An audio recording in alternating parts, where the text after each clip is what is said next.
जन्म और मृत्यु, जन्म और मृत्यु। जन्म क्या है और मृत्यु क्या है?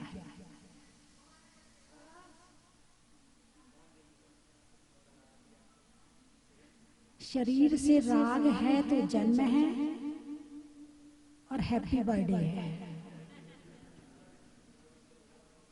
और राग नहीं है तो हैप्पी बर्थडे भी नहीं है। राग है तो मृत्यु है, और मृत्यु है तो दुख है, और राग नहीं है तो मृत्यु भी नहीं है और दुख भी नहीं है। तन उपजत अपनी उपज जान, तन नशत आपको नाशमान, रागादि प्रगट ये दुख दैन, तिन्ही को सेवत गिनत चैन। जब तुम्हारा जन्मदिन आता है तो कितने दिन पहले से हलचल मच जाती है, मेरा बर्थडे आ रहा है। और आजकल के बच्चों को तो मम्मी इस बार क्या गिफ्ट दोगी, मेरे बर्थडे पर क्या दोगी, पापा आप क्या दोगे, दीदी आप क्या दोगी। यानी जन्मदिन आने के पहले ऐसा लगता है कि दिवाली का त्योहार आ गया हो, है ना। और यदि जन्मदिन ना मनाया जाए तो दुख भी होता है। जन्मदिन के दिन मोबाइल पे बड़ा इंतजार रहता है, उसका फोन भी आएगा, उसका फोन भी आएगा, उसकी हैप्पी बर्थडे आएगी, उसकी भी विश आएगी, उसकी भी। और जिसकी ना आए ना, अच्छा उसने नहीं किया ना, मैं भी नहीं करूँगा। बदले की भावना क्या आ जाएगी, कभी उसकी सोचोगे नहीं, शायद भूल गई हो, शायद याद ना रहा हो, शायद किसी काम में फंसा हो ना। पॉजिटिव तो सोचोगे नहीं, नेगेटिव सोचोगे, अब की बार तो उसका भी आएगा, मैं भी देख लूंगी। तो जन्मदिन, सबसे पहले ये देखें जन्मदिन है क्या। आत्मा मरती है क्या, देख ले एक बार। आत्मा का स्वभाव क्या है, जीवन, जियो, जीता है, जीता था, जिएगा। इस शरीर में है तो भी जी रहा है, किसी और शरीर में रहेगा तो भी जिएगा। इसका स्वभाव ही जीना है, इसकी जीवत्व शक्ति है। कौन सी शक्ति है, जीवत्व शक्ति के कारण से जीव कभी निष्क्रिय नहीं होता है, हमेशा सक्रिय होता है। ये शरीर सक्रिय है आज तुम्हारा, किसके कारण? आज शरीर सक्रिय है, किसके कारण? जीव के कारण। और जीव ना रहे तो शरीर निष्क्रिय है ना। आज देख रहे हैं, सुन रहे हैं, चल रहे हैं, बिहार करके आए हैं 10 किलोमीटर का, किसके कारण? बिहार किसने किया, शरीर ने या जीव ने?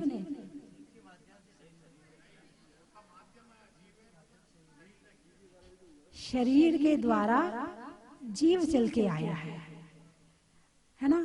और जीव को चला के कौन लाया है, शरीर या उसका मन? कहते ना इसकी विल पावर बहुत मजबूत है। तो विल पावर क्या है? विल पावर शरीर की कम, आत्मा की शक्ति ज्यादा। हालांकि जब शरीर कमजोर होता है तो आत्मा भी अपने आप को कमजोर, मैं बहुत कमजोरी आ रही है मुझे, अब तो ताकत की दवाई खानी पड़ेगी। डॉक्टर ने ताकत की दवाई दी है खाने के लिए, जरा दूध भी अच्छे से पिया करो, जरा खाना भी अच्छे से, डाइट अच्छे से लो, डाइट बढ़ाओ अपनी, है ना। तो जीव शरीर के कारण से ऐसा महसूस कर रहा है।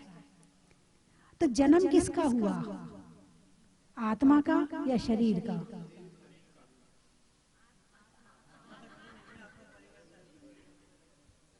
जन्म किसका हुआ, अरे बोलिए ना।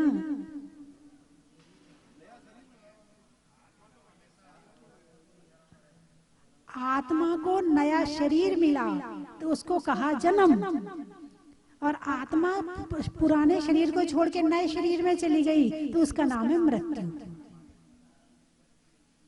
लेकिन जन्म की खुशी कब होती है, जब हमें लगता है कि हमारा जन्म हुआ है, हम बर्थडे क्यों मनाते हैं? हमारा जन्म हुआ है। हम ये भूल जाते हैं कि इन जन्म है क्या, ये भूल जाते हैं। जन्म शरीर, आत्मा को शरीर, नया शरीर का मिलना जन्म है। और जब मरने का टाइम आता है, मृत्यु का समय आता है, तब रोते हो कि नहीं रोते हो? बचा लो, मुझे बचा लो, मैं मरना नहीं चाहता। ऐसे बहुत लोग देखे होंगे आपने कि जिनको ऐसी बीमारी हो जाती है कि वो उन्हें जाना पड़ता है, शरीर को छोड़ना पड़ता है, लेकिन छोड़ते समय भी एक ही बात कहते, हमें बचा लो, हम मरना नहीं चाहते हैं, हमें बचा लो, हमें जीना है। ऐसे बहुत लोग देखे होंगे आपने। कोरोना के समय तो बहुत देखे होंगे। उस समय तो बड़े जवान जवान युवा युवा चले गए, तो उस समय उनके मन में जीने की चाहत है, मगर जाना पड़ रहा, शरीर को छोड़ना पड़ रहा है। तो मृत्यु क्या है? आत्मा और शरीर का जो अलग होना है वो मृत्यु है, और शरीर आत्मा का मिलना जन्म है। तो यहाँ पर पंडित दौलत राम जी दूसरी ढाल में कहते हैं कि तन उपजत अपनी उपज जान, शरीर के साथ मिलने पर अपना जन्म मानना और शरीर के अलग होने पर आत्मा की मृत्यु मानना। तन नशत आपको मैं मिट रहा हूँ, मेरा नाश हो रहा है, मैं मर रहा हूँ। ये नहीं सोचते हैं कि मैं मरता ही नहीं हूँ। मरना मेरा स्वभाव है ही नहीं है। मैं कभी जिए तो वो जो मरता हो, मैं कभी मरता ही नहीं हूँ। मेरा तो स्वभाव ही जीवन है, जीवत तो शक्ति है मेरे पास में। जैसे गाड़ी स्टार्ट होती है तो उसमें चाबी होती है, बंद भी कर देते हो, लेकिन ये जो गाड़ी है ना, आत्मा रूपी, शरीर रूपी नहीं, आत्मा रूपी, ये इसमें कोई चाबी नहीं जो इसे बंद कर सके। ये एक इंद्री में चली जाए तो भी जी रही है, 2, 3, 4 इंद्री में चली जाए तो भी जी रही है, पंचेंद्री में चली जाए तो भी जी रही है, और सिद्ध भगवान बन जाओ तो भी जी रही है।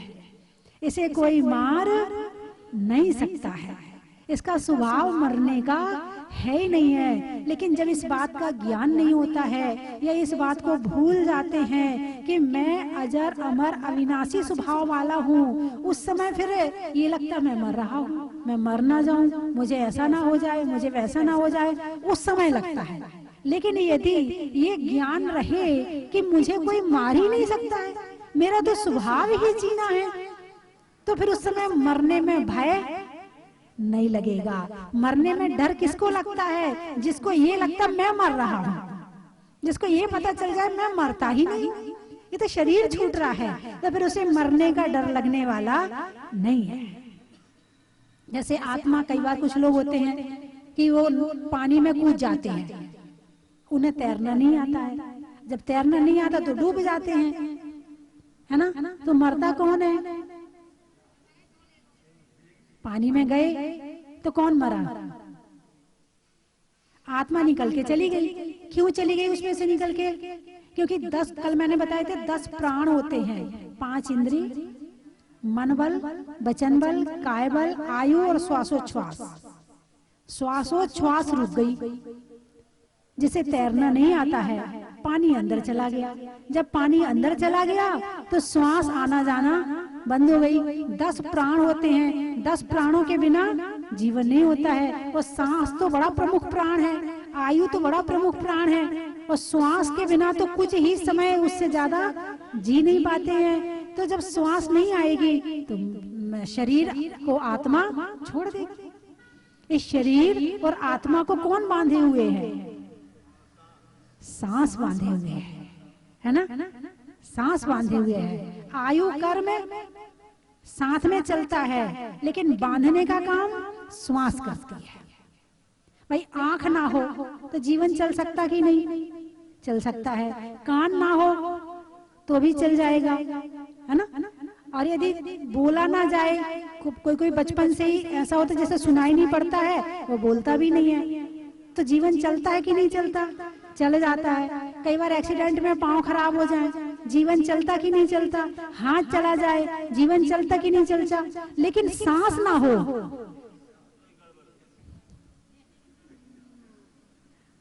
है ना? तो बहुत जरूरी प्राण है सांस। आंख के बिना काम कर चल सकता है, नाक के बिना चल सकता है, कान के बिना चल सकता है, लेकिन सांस के बिना काम नहीं चल सकता। यहाँ तक कि जो एकेंद्रीय होते हैं, जो पेड़ होते हैं, वो भी सांस लेते हैं।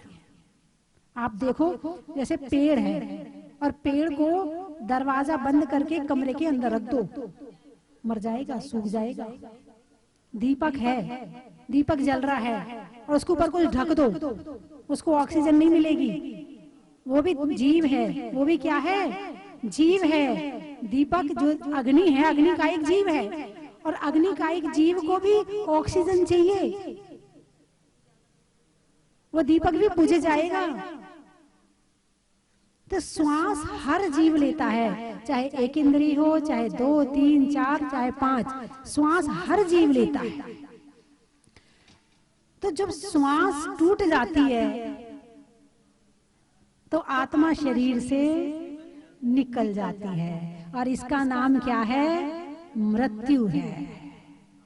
जन्म और मृत्यु। जन्म क्या है? शरीर का मिलना, और मृत्यु क्या है? शरीर का छूटना। इसमें आत्मा का क्या हुआ?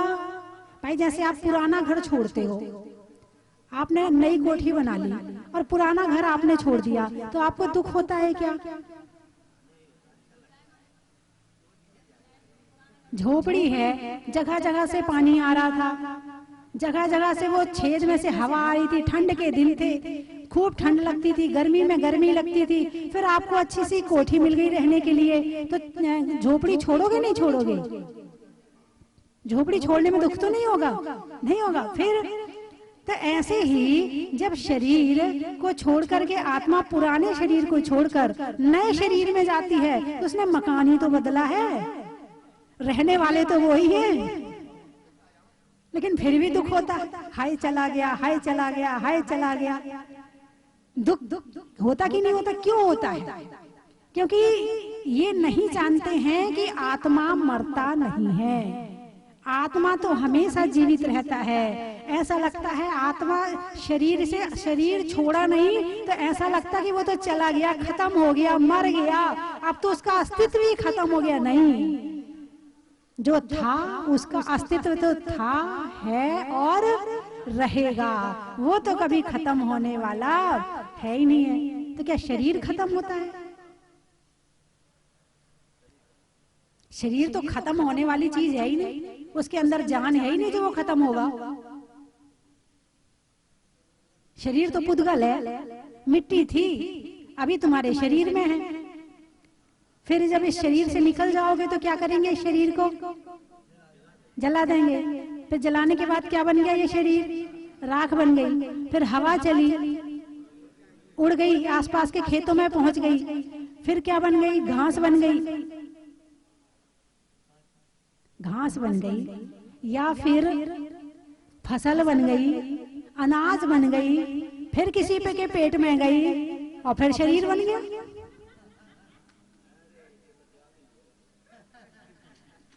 प्रकृति की व्यवस्था देखिए आप। नहीं तो इतने लोग आ रहे और जा रहे हैं, यदि एक चीज खत्म होने लगे तो फिर तो यहाँ से तो सारी चीजें खत्म हो जाएंगी। विश्व का, पूरे संसार का एक कण, एक रेत का कण भी, रेत का कण भी किसी में नष्ट करने की ताकत नहीं है। चाहे कितने अणु बम बन जाएं, चाहे कितने परमाणु बम बन जाएं, चाहे कुछ भी बना लो, लेकिन नष्ट करने की ताकत नहीं है। परिवर्तन होता है। क्या होता है? परिवर्तन होता है। अभी शरीर है, फिर राख बन गया, फिर घास बन गई, फिर घास में फिर पशु चर गए, फिर पशु ने दूध दिया, फिर तुमने दूध पी लिया, फिर शरीर बन गया। ये अनाज बन गया तो फिर शरीर बन गया। यही तो हो रहा है। यानी नष्ट कुछ भी, ना तो आत्मा नष्ट होती है और ना पुद्गल नष्ट होता है। पुद्गल का रूप परिवर्तन को हम कहते हैं खत्म हो गया, नष्ट हो गया। इससे ज्यादा और कुछ भी, परिवर्तन के अलावा कुछ नहीं है। तो जन्म तन उपजत अपनी उपज जान, तन नशत आपको नाशवान। ऐसा बहुत बार होता है कि भाई जो पिताजी हैं वो खत्म हो गए, या कोई परिवार का ऐसा बेटा जो अभी उम्र में ज्यादा नहीं था और वो खत्म हो गया, अब वो वहीं किसी गरीब के यहाँ जाके पैदा हो गया। उसे पिछले जन्म की याद आ गई। अब वो रो रहा है, मेरा परिवार कहाँ है, मेरी पत्नी वहाँ। वो 2 साल का लड़का, 1 साल का लड़का कहता है मेरी पत्नी वहाँ रहती है, उस मोहल्ले में रहती है, मेरी माँ रहती है, मेरे पिताजी रहते हैं। अब वो बहुत रो रहा है। अब गरीब परिवार सोचता है यदि मैं उस परिवार में लेके जाऊंगा, बोले सिखा के लाए पैसा लूटने के लिए, अब वो लेके नहीं जाते।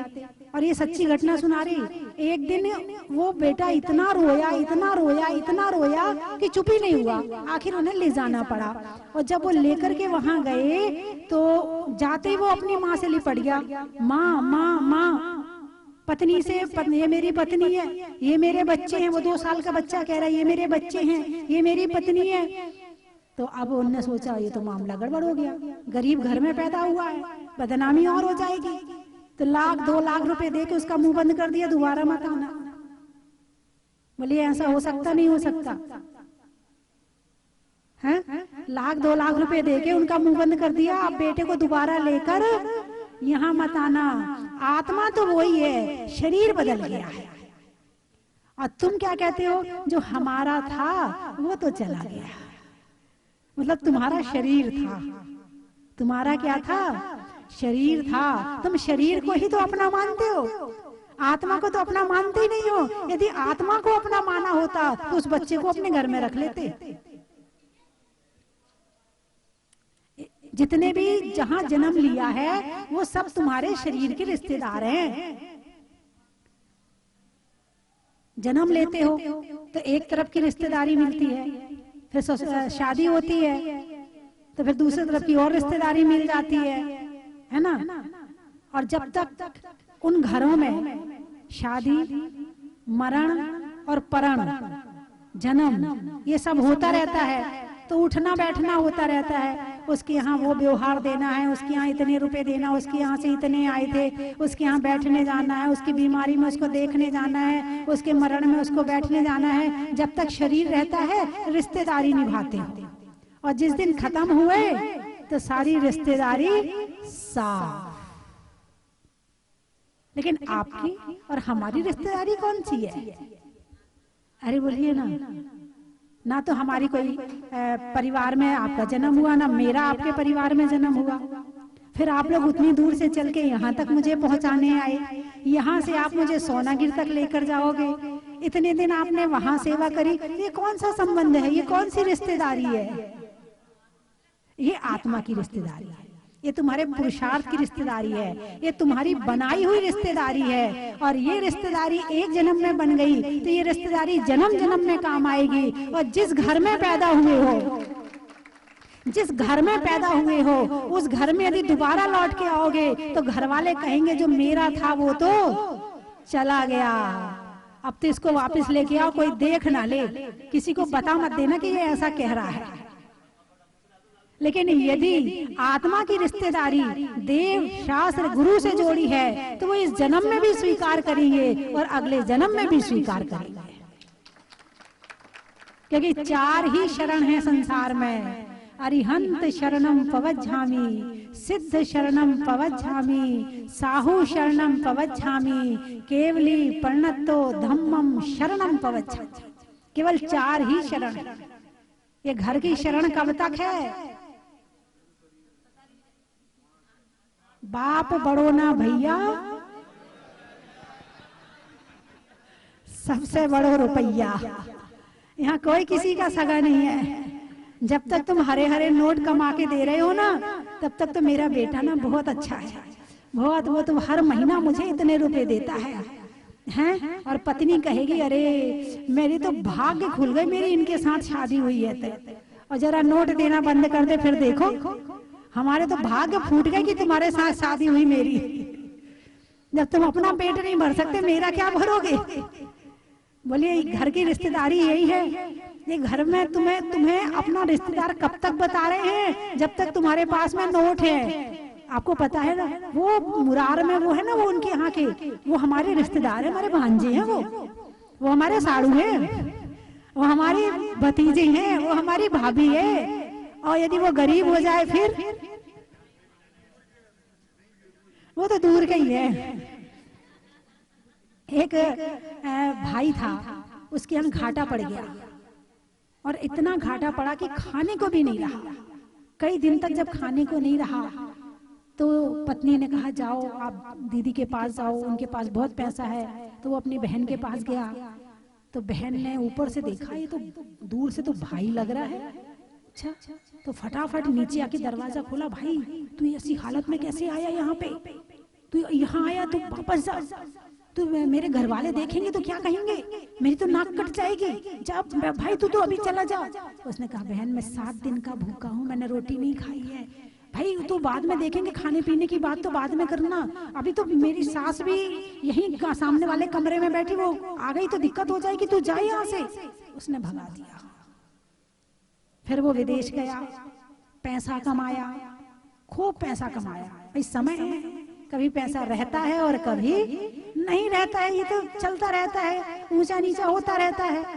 अब वो पैसा कमा के आया, उसने एक चिट्ठी भिजवाई कि तेरा भाई आ रहा है और इतने ऊंट हैं, इतने हाथी हैं, इतना सोना है, इतना चांदी है।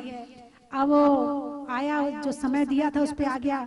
बहन आरती का थाल लेके खड़ी है, सारे परिवार वाले खड़े हैं, भोजन बनाया, भोजन में बड़े पकवान बनाए।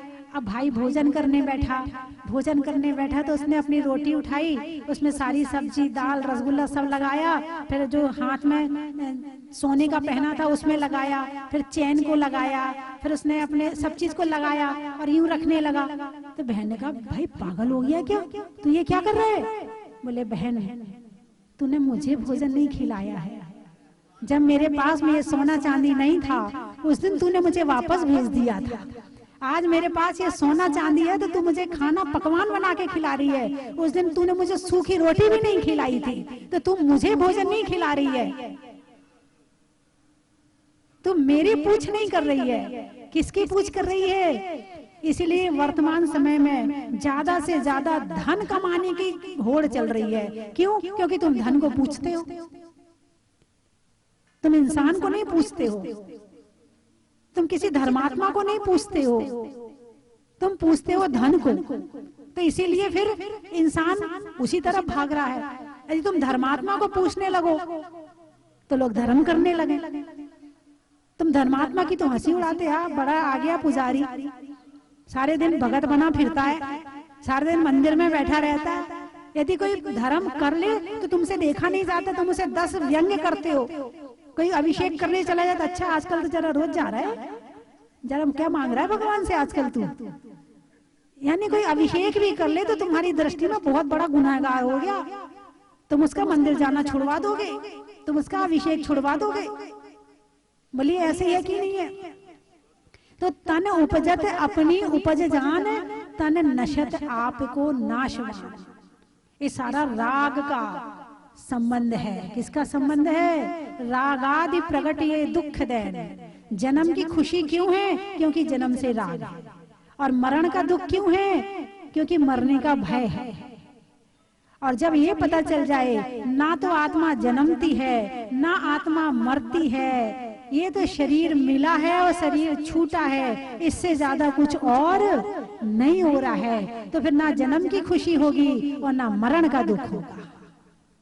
ये आना जाना आवागमन, माता जी आई हैं, माता जी जा रही हैं, ऐसे शरीर मिला है, शरीर छूट रहा है, लेकिन बड़ा मुश्किल सा है। इससे मोह इतना हो जाता है, इतना हो जाता है कि ये बात तो हम भूल ही जाते हैं कि मैं आत्मा हूं या शरीर हूं, पता ही नहीं चलता है, बस मैं हूं। आत्मा का तो खोजने पे पता चलेगा आत्मा कहाँ है, और नहीं तो सारे दिन 24 घंटे शरीर के अलावा कुछ भी याद नहीं रहता है। रागादि प्रगट ये दुख देन, ये दुख देने वाला कौन है? अरे बोलिए ना, राग है। राग दुख देता कि नहीं? कोई आप किसी से प्रेम करते हो तो उसमें दुख होता कि नहीं होता? या आपसे कोई प्रेम करता है तो उसमें दुख होता कि नहीं होता? अरे बोलिए ना। कोई आपसे प्रेम ना करे घर में तो दुख होगा, और प्रेम कर रहा हो तो नहीं होगा। तो राग दुख का कारण नहीं, राग सुख का कारण है। अरे बोलिए ना। अच्छा, एक बेटा है, एक दो पड़ोसन पड़ोसन रहती हैं, और एक का बेटा आज्ञाकारी, बढ़िया पैसा कमाता, माता पिता की सेवा करता, और एक पड़ोसन का बेटा बिल्कुल बात नहीं मानता, बिल्कुल पैसा नहीं कमाता और दुखी करता है। तो दोनों माँ परेशान है कि नहीं? कौन सी माँ परेशान है? जिसका बेटा बात नहीं मानता। जिसका बेटा बात मानता वो सुखी है कि नहीं? देख लो, और यही तो दिक्कत है, दृष्टि सही जगह नहीं जाती है। अब जैसे बेटा है, वो दुकान में बिजी है, अब उसने खाना नहीं खाया, माँ को दुख होगा कि नहीं होगा? अब बेटे को बुखार आ जाए, माँ को दुख होगा कि नहीं होगा? बेटे को कुछ भी गड़बड़ हो जाए, माँ को दुख होगा कि नहीं होगा? तो प्रेम में दुख है कि नहीं है? उसका बेटा बात नहीं मानता है, वो इसलिए दुखी है, और इसका बेटा बात मानता है तो प्रेम इतना है कि उसके जरा से कष्ट में कष्ट हो जाता है। राग भी दुख का कारण है और द्वेष भी दुख का कारण है। कष्ट दोनों साइड है, चाहे राग हो और चाहे द्वेष हो, कष्ट तो दोनों। अब तुम्हारा बेटा बेंगलोर रहता है, टेंशन है कि नहीं दिमाग में? और एक का बेटा साथ में रहता है, वो बात नहीं मानता, टेंशन है कि नहीं दिमाग में? टेंशन तो दोनों में है ना। राग भी, यदि राग है तो द्वेष है, और राग नहीं है तो द्वेष नहीं है। तो जन्म से राग है इसलिए बर्थडे में आनंद आता है, और जन्म से राग ना हो तो काहे की बर्थडे? ठीक है, शरीर मिला था, शरीर छूट जाएगा, ये तो आने वाली चीज है, जाने वाली चीज है। जो आना जाना है जिसका, उसको दुख काय का। अब साधु जाते हैं, माता जी जा रही तो दुख काय का? माता जी का तो भाई ठीक है, आती हैं जाती हैं, साधु तो आते जाते रहते, इसमें दुख किस बात का? अरे बोलिए ना, दुख होता है। हाँ, यही तो दिक्कत, जहां जाओ वहीं राग पड़ जाता है। घर में एक कुत्ता भी रह रहा हो, उससे भी राग हो जाता है, उसके भी जाने पर रो लेते हैं, राग कहीं भी हो जाता है। लेकिन राग सही जगह हो, यदि देव शास्त्र गुरु से राग होगा तो तुम उनके पीछे आओगे, और पीछे आओगे तो सही बात सुनने को मिलेगी, और सही बात सुनने को मिलेगी तो सही रास्ता मिल जाएगा। और नहीं तो सारी दुनिया से, कपड़ों से राग, सोने से राग, कम मकान से, दुकान से, दुनिया भर से राग चल ही रहा है।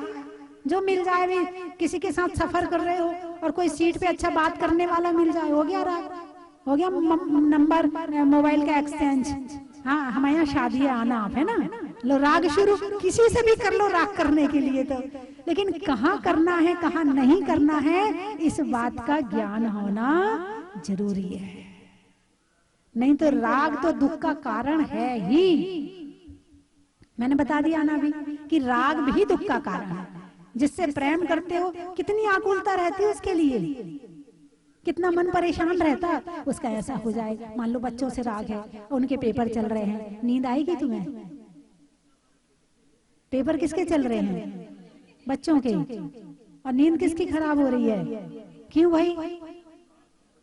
भाई या तो टेंशन हो दिमाग में, तभी तो नहीं आती ना नींद। तो बच्चे पढ़ ना रहे हो तो भी टेंशन, और बच्चे पढ़ रहे हैं तो भी टेंशन। टेंशन तो तुम्हें दोनों में करना है। तो बंधुओं, तन उपजत अपनी उपज जान, तन नशत आपको नाशमान, रागादि प्रगट ये दुख दैन, तिन ही को सेवत गिनत चैन। दिक्कत तो यही है, तिन ही को सेवत गिनत चैन। चैन भी तो यहीं पड़ती है, मन भी तो वहीं टिकता है। जहां टिकना चाहिए वहां नहीं टिकता है, टिकता ही राग में है, उसमें ही चैन पड़ती है। बेटा है, लड़ लिया, अरे कोई बात नहीं, अपने ही तो है, अब कह दिया कोई बात, बेटा एक गिलास पानी दे, अपने हाथ से लेके पी लो ना। बार बार ऑर्डर चलाते हो, थोड़ी देर को गुस्सा तो आया, अरे चल अपने ही तो बेटा है, काम आएगा, अपने ही तो बेटा है। चार गालियां सुना ले, पीट ले, मार ले, कुछ कर ले, अपने ही तो बेटा है। कौन कह रहा है? राग कह रहा है। कौन कह रहा है? राग कह रहा है। रो लोगे, धो लोगे, लेकिन निकलोगे नहीं वहां से। क्यों? राग के कारण से, है ना? राग के कारण होते। तो राग आदि प्रगट ये दुख रहन, ये राग जो है प्रगट में दुख रहने वाला है। तो इसीलिए सबसे पहले संसार से राग छोड़ के देवसास गुरु से राग, फिर वहां जो ज्ञान मिले फिर धीरे धीरे आगे बढ़ो, फिर खुद से। अभी खुद से करते हो नहीं करते हो? खुद से राग है कि नहीं है? अरे बोलिए ना। किससे? शरीर से। शरीर से है ना। सो के उठ के रात तक सोते सोते किसकी सेवा करते हो? शरीर की सेवा करते हो। मतलब राग किससे? आत्मा से या शरीर से? हाँ, यदि आत्मा से हो जाए तो फिर शरीर छूट जाए, आत्मा की सेवा शुरू हो जाए, फिर तो ध्यान शुरू हो जाए, सामायिक शुरू हो जाए, अभिषेक शुरू हो जाए, पूजा शुरू हो जाए, है स्वाध्याय शुरू हो जाए। आत्मा से हो जाए तो ये काम होंगे, शरीर से होता है तो वो काम होते हैं। जिससे मतलब कौन कहाँ क्या काम कर रहा है उससे ये समझ में आ जाता है कि इसका राग कहाँ पर है। ठीक है, खत्म करो और बोलो। थकान उतरी कि नहीं उतरी? थकान उतर गई? चलिए मैं 3 चीजें बोलूंगी, आपको कहना बड़ा ही महत्व है। बिजली में तार का, गांव में सार का, और आज के बिहार का। सोचने के लिए मन का, आत्मा को रहने के लिए तन का, और बिहार में होने वाले प्रवचन का। चावल में चुनने का, बुनाई में बुनने का, और बड़ी शांति से सुनने का। जंगल में नाग का, शहरों में बाघ का, और भगवान के वीत राग का।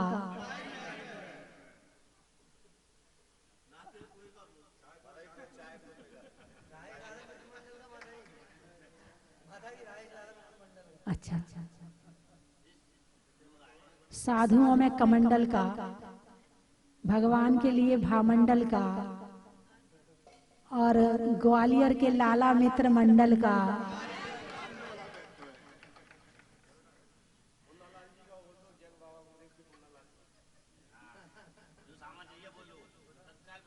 अच्छा,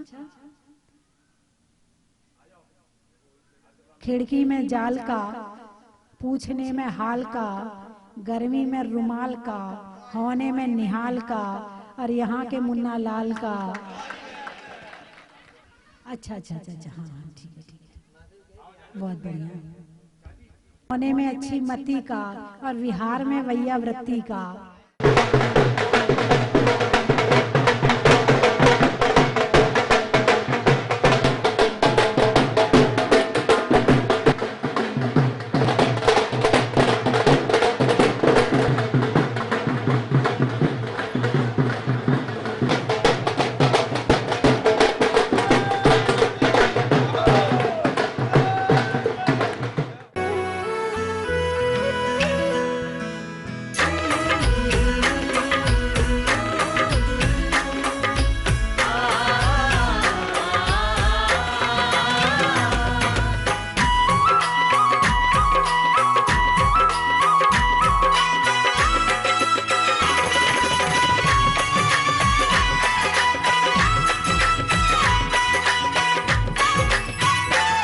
चन की थाल को सजाओ रे आज, रत्नों की थाल को भर लाओ रे आज। आओ आओ करे रे गुणगान आरती भगवन की। आओ आओ करे गुणगान आरती भगवन की। आओ आओ करे रे गुणगान आरती भगवन की।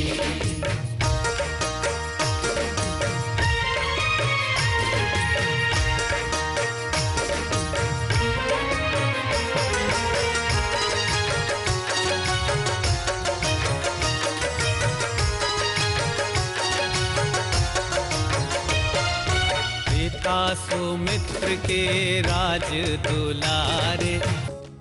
परम विदुषी लेखिका गणिनी आरिका रत्न श्री 105 स्वस्ति भूषण माता जी, जिन्होंने मात्र 20 वर्ष में 100 से भी अधिक किताबें लिखकर जैन समाज को अनूठा योगदान दिया है। बड़े बड़े विधान जैसे कल्पद्रुम महामंडल विधान, सिद्ध चक्र महामंडल विधान, इंद्रध्वज महामंडल विधान एवं विशेष जिनपद, पूजांजलि आदि महत्वपूर्ण साहित्य बहुत ही सरल व सुबोध शैली में लिखे हैं, जिसमें गद्य एवं पद्य साहित्य भी समाहित है। इन महान साहित्यों को पढ़कर आप भी अपने ज्ञान का विकास कर सकते हैं। साहित्य प्राप्त करने हेतु आज ही संपर्क करें। संपर्क सूत्र 7906062500 9868345768।